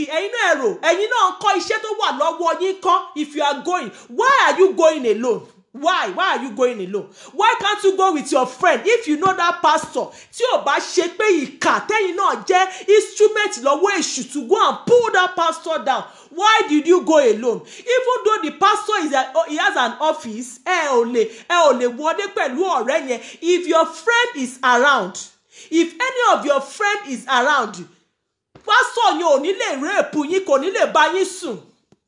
Kí ni ìwọ náà lọ ń bá pastor lóòótẹ́ fún ìwọ náà obìnrin tó ń lọ tí ò bá ṣe pé ìwọ náà jẹ́ ìkà? You are the people that are the instrument tó bá dìgbà ìdájọ́, ẹ̀yin náà ò ní bọ́ nínú ẹ̀. Ọlọ́run náà ẹ̀yin náà á pín nínú gbogbo ẹ̀. Do you think you will escape it? You will not escape the judgment of God. You will not escape the wrath of God. Do you think it's only the pastor? Because you know this pastor is married, you know this pastor is not married, and the pastor asks you, come to my hotel. Why did you go? Because you are evil. Iṣẹ́ èṣù, irinṣẹ́ lẹ́jẹ́ that you pull our pastor yẹn down. Because the pastor is a man of God, he's not supposed to do so. Why did you go? Why did you go? Kí ló dé fi lọ? Ni wọ́n gbowó lọ́wọ́ yín. Mo sọ ní last week tí mo ṣe pé owó tó o ní, èmi nísì tí n bá ní £10,000 àbí tí mi ní £50,000, báwo ni pastor sọ pé òun ríran sí mi? Báwo náà sọ pé òun ríran? And most of these things yìí tó bá sọ pé wọ́n sọ pé mo lọ sí, there was a time mo lọ sí program kan, wọ́n sọ pé kíní kan ó yẹ give 1,000. Àwọn tó bá fẹ́ give 1,000 kí wọ́n sáré bọ́ síta. Àwọn kan wọ́n lọ. Èmi ò dẹ̀ kí n like kí n kan, because church tèmi ń lọ, gospel church mo ń lọ, àwọn ò kí n give work, no à ń ṣe. When it's time for your offering, you drop your offering. When it's time for your tithe, you drop your tithe. But àwọn churches in me, what? Okay, one ní ó yá o, ẹ wá 1,000 ẹ sáré bọ́ta. Ṣé tó o bá ní 1,000, ṣé wọ́n máa fògùn fà ẹ́? Wọ́n fi kankan fà ẹ́ ni. I am telling you, it's lies. Irọ́ ni, kò sí kankan bẹ̀. Kò sẹ́ni tó ń fògùn fà. Mo ti lọ chọ́ọ̀chì rí dáadáa tí wọ́n sọ pé tó bá fẹ́ dá 1,000 ó yẹ bọ́ta. Tó bá rí pé àwọn púpọ̀ bọ́ta, wọ́n á ti reduce owó yẹn 50 naira ó yẹ bọ́ta. Ìgbà mi máa ń wà, mi ò ní bọ́ta. Wọ́n ò ṣe fògùn fà mí kí n bọ́ta. Mi ò ṣe lọ fi owó fi lẹ̀ out of my own will. Mi ò ṣe jáde pé no, but tó bá wù mí ni máa ṣe. Wọ́n ò fi ògùn fà. But because most of you just want to, you are just doing irọ́. Because you want the pastor or because you want to prove rubbish. No matter what, I am telling you, I am not yet forget about my sorrow that won't defend the pastor báwo. Defend the pastor báwo. Why did anything go there before wole? Only òun ra microphone, òun ra eléyìí, òun ra pé kíní. When you know that you cannot feed yourself. Ẹ mọ̀ pé ẹlòmíì wà tó yẹ pé ebi ń pa gidi. You want to impress someone. You want to impress this world. You want to impress, and you will be later. Let me even tell you, the money you are giving unwillingly, the money you are giving with grudges, kò sí èrè ńbẹ̀, ẹ gbọ́. The money you are giving to any pastors, the money you think you are showing enough to give to anybody, I'm telling you, and you go back to grudge about it. Kò sí èrè ńbẹ̀, ó asán, ó kàn fún wo, kò sí ṣígbá, kò sí blessing ńbẹ̀.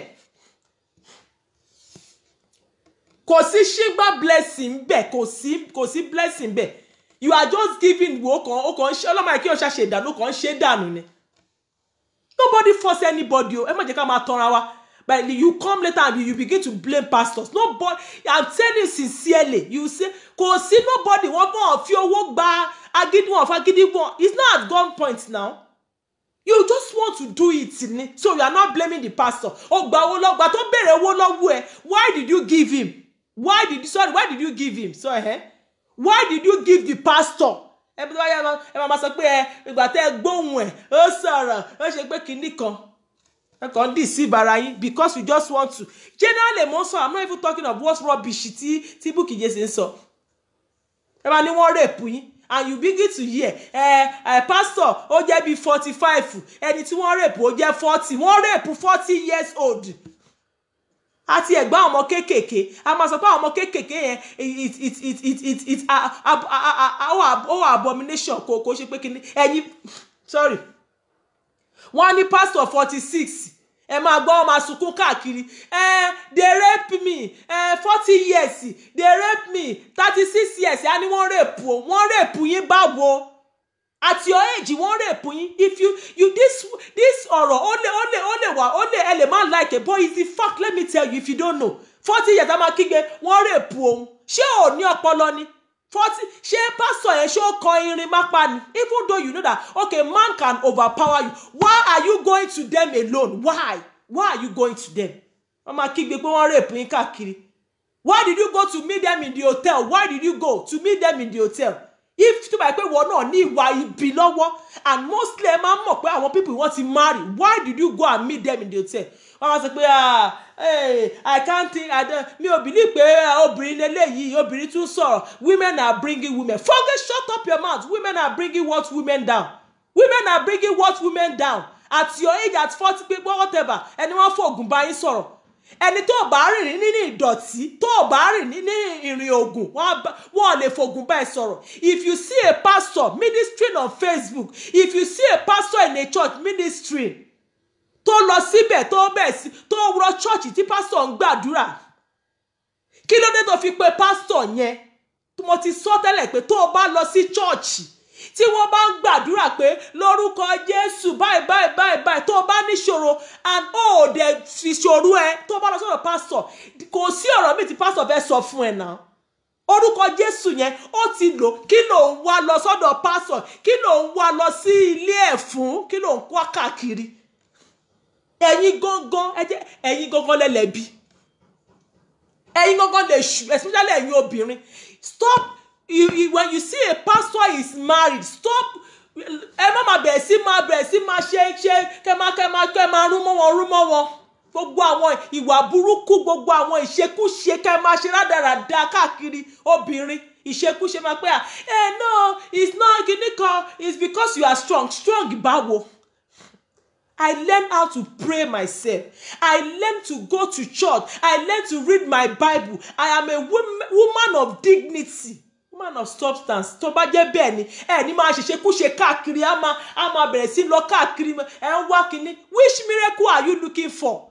When you see a pastor, Genesis come online. We have many pastors. Ayé ti da ayé ọ̀làjú. Technology ti gbòde. What you expect a pastor not to come on Facebook to preach? Ẹ máa sọ pé pastor, why are they coming on Facebook? Ayé ti di ayé ọ̀làjú. Ayé ti wà civilized. So pé now technology now computerized days lawa. They must come on Facebook now. They will come, they will preach. And why? Wọ́n wá sí Facebook. Wọ́n máa preach jẹ́jẹ́ wọn. Ẹ̀yin lè máa tún lọ pè wọ́n.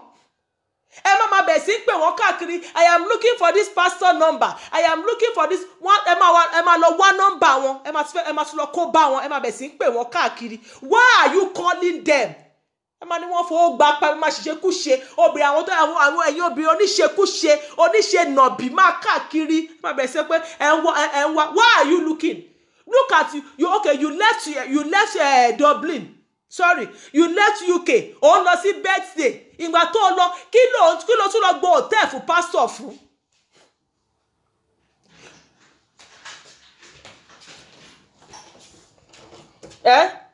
Kí lẹ gbọ́ hotel fún pastor fún? Kí lẹ tún lọ gbọ́ hotel? Kí lẹ gbọ́ hotel fún pastor fún? Nígbà tí pastor fẹ́ wá, ó fẹ́ wá minister ní ìlú kan àbó fẹ́ wá lọ. Kí ló gbọ́ hotel? Ìfà ọ̀rọ̀ yẹn ó lágbára. Kí ló gba hotel? For you to book an hotel for èèyàn, ìwọ obìnrin. Ó dẹ̀ mọ̀ pé ìgbàtẹ́ náà wá minister kò sí tí wọ́n ṣe ní ṣe àyè fún ẹni náà. Why did you go to the extent o fẹ́ gba hotel of your choice? Because o ti mọ̀ pé ìṣekúṣe ló ní lọ́kàn. Stop that, ẹ̀yin obìnrin. Be a woman of dignity. Be a woman of substance. Ẹ yé ṣèṣekúṣe káàkiri. Go on your news. Nobody is even saying you should not call the pastor. Call the pastor. Stop looking for them. Káàkiri. Ẹlòmíà bẹ́ẹ̀ sì máa wá. Ibi pastor ẹ bá wọnú ìwọlẹ̀. Á tún máa wá káàkiri. Because you want to. Wọ́n dìgbà ẹ bá wá pull wọn down tọ̀. Ẹ máa wá ní pastor yìí ti ṣubú o. Pastor yìí ó fẹ́ dé mi o. Pastor ẹ fẹ́ ṣe pé kìíní kan. What are you looking for? Ẹ máa ní pastor jẹ́jẹ́jẹ́jẹ́jẹ́. Wọ́n wà lórí pulpit. Wọ́n wà lórí Facebook. Wọ́n máa sọ pé can you give us this? Can you contribute this? Can you buy this? Jẹ́jẹ́jẹ́jẹ́. Ẹ̀yin lẹ máa bẹ̀rẹ̀ sí ẹ máa pè. Ẹ máa sọ pé ẹ fẹ́ contribute fún wọn. Ẹ máa ní ẹ fẹ́ ṣe báyìí fún wọn. And at the end of the day ńkọ́, why did they call you? Ṣé wọ́n ti ẹlòmíì pastor mọ́ now? So why are you saying pé wọ́n ń lògùn fún yín? I'm not saying àwọn tó ń lò ó sí. Because I don't know. Because mi ò mọ̀ pastor tó ń lògùn. Wọ́n máa sọ pé can you buy this for us? Jẹ́jẹ́jẹ́jẹ́. Ẹ máa dẹ̀ lọ sọ pé ẹ fẹ́ rà. You will call them. You will raise your hand up that you want to buy those things. You will buy without them bringing gun to your house. So without them giving as in bringing knife, you will willingly buy it. Later you begin to shout their names. Pé wọ́n fẹ́ ṣe pé kíní kan. Ẹ jókòó sílé yín, ẹ̀yin oníṣekúṣe. Ẹ̀yin làwọn obìnrin yẹn oníṣekúṣe ni. Stop castigating them. Stop bringing them down. Pé wọ́n pé kíní kan wọ́n máa gbọ́. Ó sọ̀yàn mọ́lẹ̀. Ó gbéyàn sínú ìgbèkùn. Ó gbéyàn. Ṣé wọ́n fokùn so wọ́n mọ́lẹ̀ ní ìgbèkùn báwo? Ó dé àwọn èèyàn sínú ìgbèkùn. Èṣù ò tún dé sínú ìgbèkùn mọ́. It ties some people. Some people are crying. Some people are pé kíní kan ẹlòmíì pé because I don't know. If you know, and do you know again? Tí wọ́n ṣe ń kígbe, you still be going there. Àwọn èèyàn máa lọ now. Ṣé àbáwọn èèyàn ní lọ ni?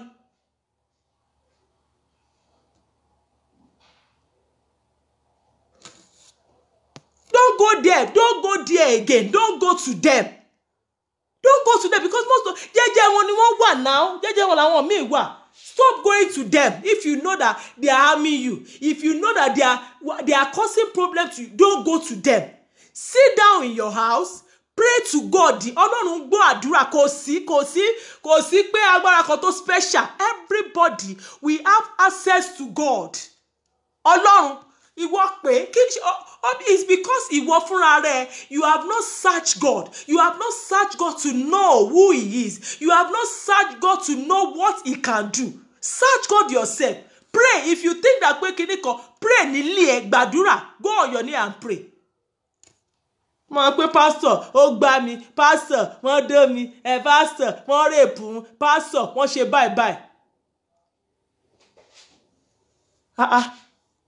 Okay, yekeka ele ni all these new pastors àti I will block you. Are they thieves?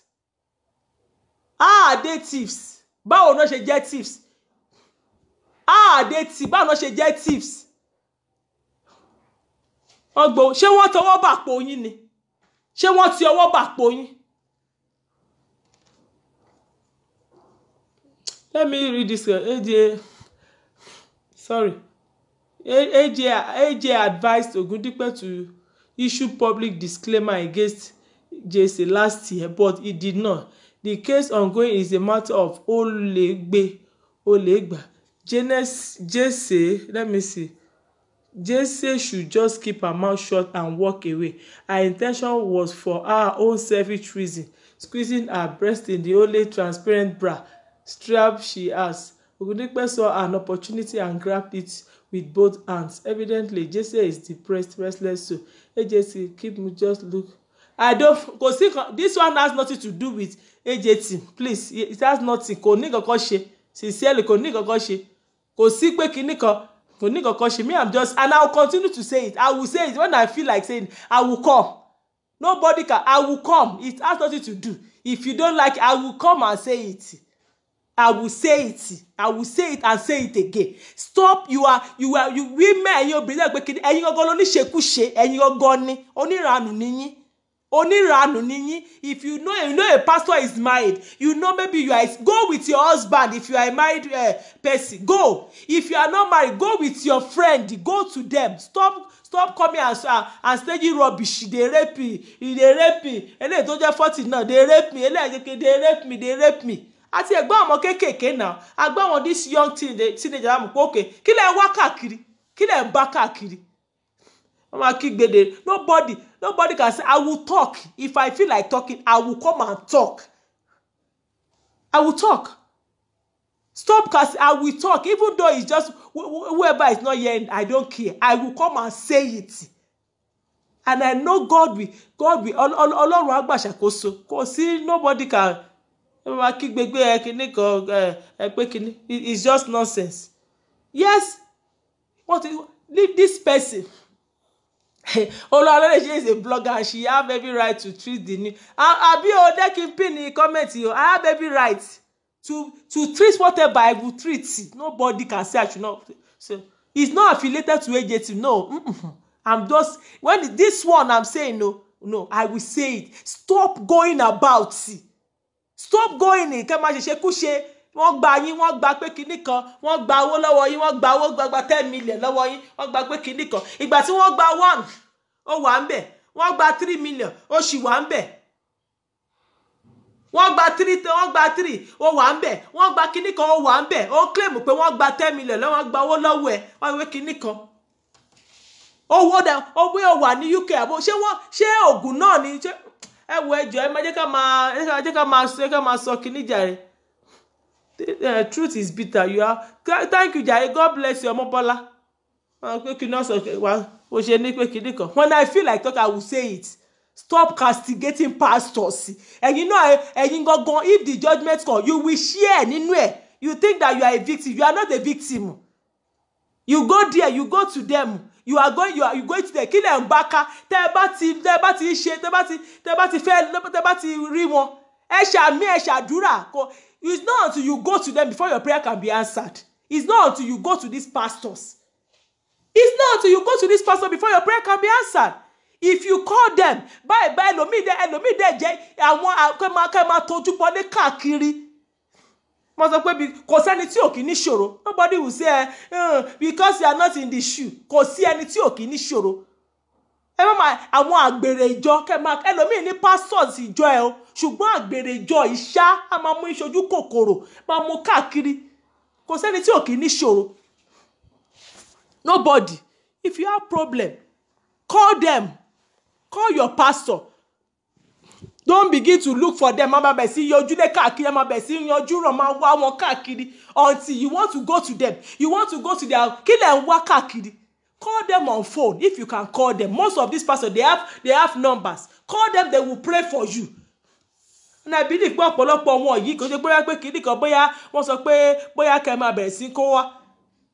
Tí pásítọ̀ bá gbàdúrà fún yín tàdúrà gbà tẹ́ bá fún pásítọ̀ ní ọrẹ ṣé yẹn burú ni ṣebí you felt that okay this pastor pray for you and the prayer is answered then you want to give back to God.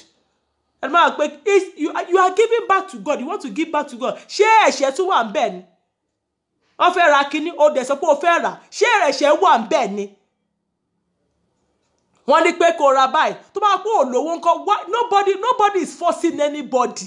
Ẹ kàn sọ di ìwà burúkú lórí Facebook ẹ kàn já káàkiri ni. The rape is a thief. Most of you have not met him before. You have not known because the pressure upon you just want to go. Ẹlòmíì kan tí o mọ̀ kò rí ẹni náà rí o.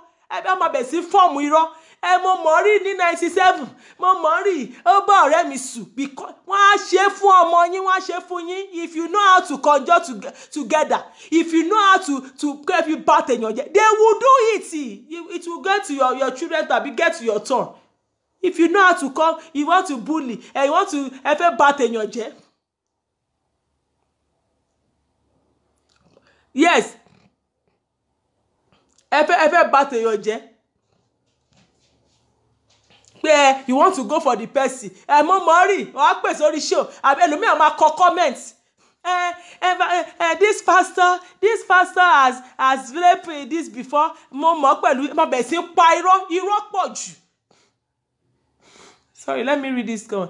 If a woman can give half of respect and love she gives to her pastor, many broken homes would have been avoided. Please, women should begin love and respect. God bless you, Adewale Adedeji. If this you get it. Ìwà burúkú tó máa ṣe ni. You see them, daddy. They will be calling their pastor daddy. Yes, sir. Àwọn nǹkan they cannot do to their husband. Nílé, that is what they do. They can't do it to their husband. You see them, máa ṣe bálabàla káàkiri. They can't do it.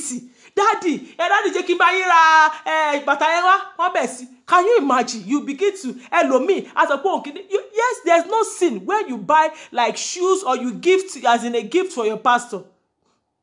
I be a gift for your pastor. Now maybe when he or she is celebrating his birthday or her birthday or gift you ṣe nǹkan kan ẹlòmíì á tún categorize lórí gift yẹn. When you gift a gift kí ló ṣe yín all because of ìkà ọ̀tẹ̀. You gift a gift. Why categorizing again lórí ẹ̀? Why talking lórí ẹ̀? Ẹ fún yàn ní gift. Ẹlòmíì ò mọ̀ rí kò mọ̀yàn rí wàá máa gbọ́. This pastor I know him 2 years ago. He raped my friend. He collect 1 million all because of ọ̀tẹ̀. Continue doing that. You think that because you think God is watching you. God is watching you. God is watching you. If you know, continue writing, no, continue updating. This pastor is the one, is a thief. And kò gbowó lọ́wọ́ ẹ o, and kò gbowó lọ́wọ́ ẹni náà o, kò mọ̀ rí o. Tó máa ṣe bí ẹnìkan pè lánàá tí mo gbọ́. Ìwọ tó sọ pé yàn kan pastor yẹn ṣe nǹkan fún ẹ. Ẹni tó host show yẹn gan ló ń dárúkọ pastor yẹn fún ẹ kò mọ̀. Kẹ́ ti mọ̀ pé stage show nìyẹn. O fẹ́ sọ̀rọ̀, you think you are on destroy image pastor, on destroy, o máa continue máa update. Ẹlòmíì á sọ̀rọ̀. Mo mọ̀ rí ọ̀rẹ́ mi ẹ̀gbọ́n mi kan ti lọ bá rí ó gbowó lọ́wọ́ wa kò gbowó lọ́wọ́ wọn rí o because you want to join, you want to destroy. Owó tí wọn gbà lọ́wọ́ ẹ. Ẹlòmíì sọ pé wọ́n pé nítorí pé wọ́n gbowó lọ́wọ́ fẹ́ bàjá. Báwo ló ṣe fẹ́ bá pastor yẹn nítorí gbowó lọ́wọ́ ẹ? Why did you give the pastor? why did you give the pastor who ogun wọn fi mi wà lè sọ ṣá wọ́n fi ogun gba owó lọ́wọ́ ẹ̀ ṣé ẹ ti rí ẹni tí ò lo ibi tó yẹ kẹ́ ẹ ti mọ̀ nìyẹn ṣé ẹ ti rí ẹni tó jẹ́ pé bóyá pé ó jẹ́ pé bóyá kò lè jẹun gan tó bọ́ta pé pásọ̀ gbowó lọ́wọ́ òun ṣé ẹ ti rí ó túmọ̀ sí pé ẹ̀yin fúnra yín you are the one that is just ẹ̀yin ó wù yín kẹ́ máa ṣe ni because ẹlòmí most of you yìí ó mọ̀ nǹkan tó ń ṣe pásọ̀ gbowó lọ́wọ́ máa káàkiri ẹ continue I don't have much to say o Ọlọ́run á ṣàánú fún wa nǹkan tẹ́ ẹ bá mọ̀ if you are not there don't ẹlòmí àti pé one now before I go ṣebí woman tó pé òun blog yẹn ó sọ pé máa yẹn pé ó rape ó ní máa yẹn rape àbí ó ní ó rape èèyàn àwọn kan wá sọ pé kinní kan já pátá ṣebí woman yẹn náà ló tún wá ń sọ nígbà tí mo gbọ́ lánàá tí ó gbọ́ tó fẹ́nu ara ẹ̀ sọ pé kò òun ò evidence rape yẹn òun ò tí ì wà sure of it o and most of wa ẹ ti sọ pé jápátá you see because you just want ẹ kẹ́ máa wo bí ọ̀rọ̀ gbogbo kìíní ṣe ń lọ we should be very very careful sincerely I believe let's see but èmi when I see when I feel like talk I will talk it's not kò ní ṣe pẹ̀lú pé AJT I will talk is this thing is unfair kò dáa ẹ má máa sọ ẹ bá ẹlòmíì ọ̀pọ̀lọpọ̀ nu àmọ́ rí you just won't join in it and pity báwo pity ìkànnì pity ẹ bá mo ṣe máa pity ẹ pé wọn pé òun sọ̀rọ̀ pé ẹ pé wọn pity obìnrin báwo pé you use Bukky Jesse báwo I should pity Bukky Jesse because of what? Because he claimed that he gave 10 million. Can you imagine? That means Bukky Jesse Bukky Jesse was in Bukky Jesse ó wà ní London ó ṣiṣẹ́ ó mì pé òun fúnra rẹ̀ kò take care ó send 10 million kí wọ́n pity ó ṣiṣẹ́ hard work tó wà ní all this ìlú òyìnbó yìí ó ṣe àwọn hard work yẹn ìwọ dẹ̀ mú owó yẹn ó dẹ̀ ń kó ó dẹ̀ ń send ẹ̀ sílẹ̀ ní kí n pity wá ní pé wọ́n fi ògùn gba owó lọ́wọ́ ẹ̀ pé kí wọ́n gba ògùn lọ́wọ́ ẹ̀ báwo kí n pity Bukky Jesse pé wọ́n fògùn gba owó lọ́wọ́ ẹ̀ pé wọ́n use ẹ̀ kí lẹ́yìn gan bá ká kí n pity ẹ̀ báwo wọ́n ṣe wá gbà òun náà ṣe wá gbà lọ́wọ́ tèmi ṣé Bukky Jesse nìkan ló wo Genesis ni ṣé Bukky Jesse nìkan ló wo àwọn pastors oríṣiríṣi ni àwọn pastors tó wà lórí Facebook àti it's not even only him àwọn pastors oríṣiríṣi tí mo gbà mí ti má kàn jẹ́ àti má rí wọ́n ṣe fi oògùn gba owó lọ́wọ́ àwọn míì àwọn ọ̀pọ̀lọpọ̀ because àwọn tó ń wò wọ́n kọ́ kí ló tí wọ́n fògùn gbowó lọ́wọ́ wọn gbẹlòmíì á tún ṣe àyanjú rọ̀ chọ́ọ̀chì as in owó kò ń ṣe àgbèrè lé ọkọ nìkan ni wọ́n ṣe àgbèrè chọ́ọ̀chì ó wà ẹlòmíì jump from this pastor to this pastor to this pastor kò sẹ́ni tí ò kí ní ṣòro I'm not saying ẹ má sọ pé it's because no kò sí ẹni tí ò kí ní. Your own may be smaller, mine may be bigger, mine may be smaller, your own may be bigger. Kò sí ẹni tí ò ní. How? Báwo lẹ ṣe? If you think your pastor wants to pray for you, call them now. Èmi ò believe pé okay bí àwọn pastor mi máa pé kí wọ́n mú wá kó tó di pé wọ́n pray. I don't know. I don't know. Oríṣiríṣi a máa rí wọn lórí Facebook. Wọ́n ṣe fògùn gba owó lọ́wọ́ àwọn ọ̀pọ̀lọpọ̀ èèyàn tó kó máa ń wò. Bí ọmọ máa ń wò náà máa wọ́n máa yẹn náà. Wọ́n máa pé àkọ́wọ́n dáwó ṣé ẹni tí nígbà tí n bá fẹ́ dá ṣé màá kọ̀ dédé lọ sí inú àkáǹtì máa bẹ̀ sí máa lọ yọ owó kò possible. Mi ò àgbà tí gbogbo ọjà títí ayé mi àti láti ayé yìí mi mọ́ ibẹ̀ sọ. Mi ò láyé mi ò rírí wọ́n fògùn gba owó lọ́wọ́ ta ni. Ju pé kí n lọ church kí n dá offering mi kí n dá tithe mi. 10 million is equivalent to 40,000 pounds. Don't mind that, Joe. How much is your annual income as a carer? If you get 10 million, you just want to lie. Just want to lie about 40 pounds. He was, only 40 pounds, 40,000 pounds. Because you just want to talk. Because you just want to, as in, bully that man. Kò ní nǹkan kan ṣe o. ó ti sọ kò ní nǹkan kan ṣe pẹ̀lú AJT. Me, I will talk. Kò sí. When I feel like talking, I will come and talk. If I don't feel like, I will sit down. I will not even see. I come out one. Fóògùn gbà. Ẹlòmíràn dẹ̀ máa ti believe. Ó gba 10 million. Ó gba 10 million. Ó gba 10 million. Ń parọ́. Ẹlòmíràn ti máa fọ́ ọbẹ̀. Wọ́n ti sọ báyìí ẹlòmíràn ó gbọ́ gò nìyẹn. Kò fẹ́ mọ̀ bóyá irọ́ àbí òótọ́. Pam! Wọ́n ti gbé nìyẹn. Yeah, I should have listened to all this one. You think I will place anyone over the person that pays my...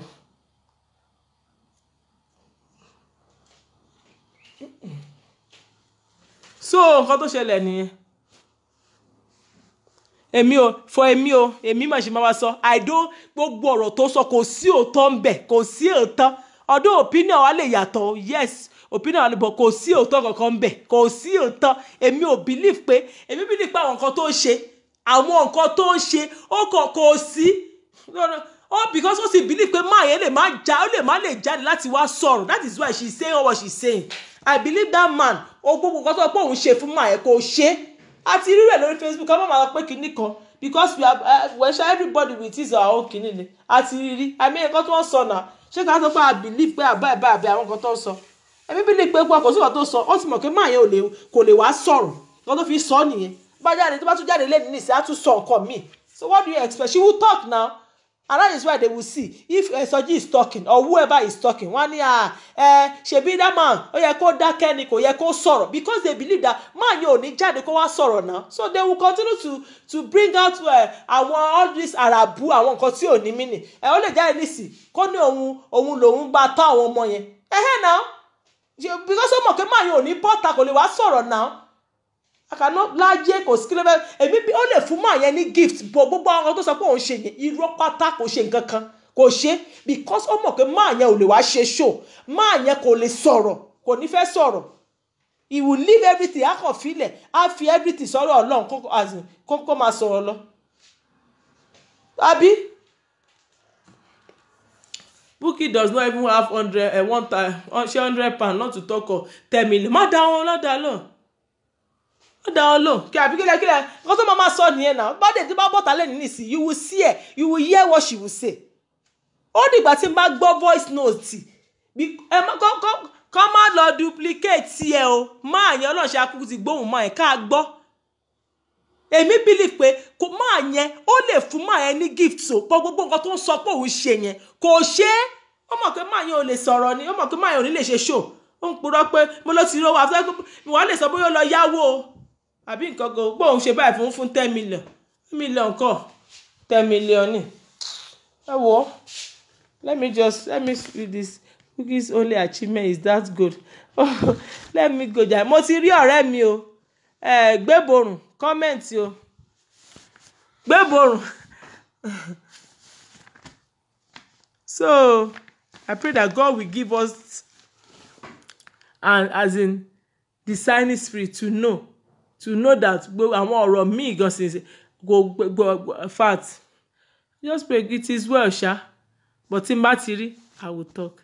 Eléyìí ṣe pé one side no it's not side it's just a general talk ni. Kan tó bá ti wọ́n how much is she getting from her care job? Kan tó bá ti wù ni kó máa ṣe. Nǹkan tó bá ti wù wọ́n kí wọ́n continue. Gbogbo èèyàn wò wọ́n. Ṣọ́bọ́lé okay my friend how you nǹkan tó bá ti wù wọ́n ni kó máa ṣe jàre it is well. So mo kí everybody o. Mo kí everybody. Kenny lovely week o. Ọmọláyéjè. Bye bye o.